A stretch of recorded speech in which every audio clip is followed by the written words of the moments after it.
జగన్కి సంబంధించినంత వరకు పవన్ కళ్యాణ్ అంటే 3 పెళ్లిళ్ళు 2 విడాకులు. అతని దృష్టిలో 4 పెళ్లిళ్ళు అంటాడు. మరి ఆ 4వ పెళ్ళం ఎవరో తెలియదు, జగన్ ఏమో నాకు తెలియదు. మరి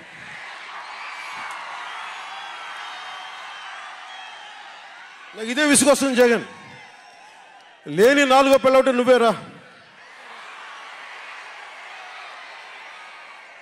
నేను ఎప్పుడైనా సరే భారతి గారికి కూడా చెప్తున్నాను, మేడం భారతి గారు, మీరు మీ ఊహించుకోండి, మేము ఎప్పుడన్నా సరే మిమ్మల్ని చాలా గౌరవంగా భారతి గారు, మేడం భారతి గారు అంటాం.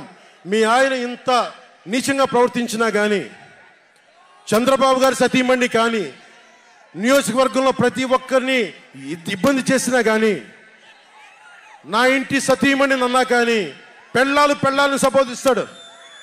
ఆ మాట మిమ్మల్ని అంటే ఎలా ఉంటుంది భారతి గారు? ఆలోచించండి ఒకసారి. నాకు తెలుగు వచ్చాడు, నేను పెద్ద ఇంగ్లీష్ మీడియం చదువుకున్న వ్యక్తిని కాదు, నాకు చాలా భాష వచ్చు, కానీ సంస్కారంగా ఉండదని మాట్లాడినంతే. జగన్, నీకు సంబంధించినంత వరకు నేను 3 పెళ్లిళ్ళు 2 విడాకులు.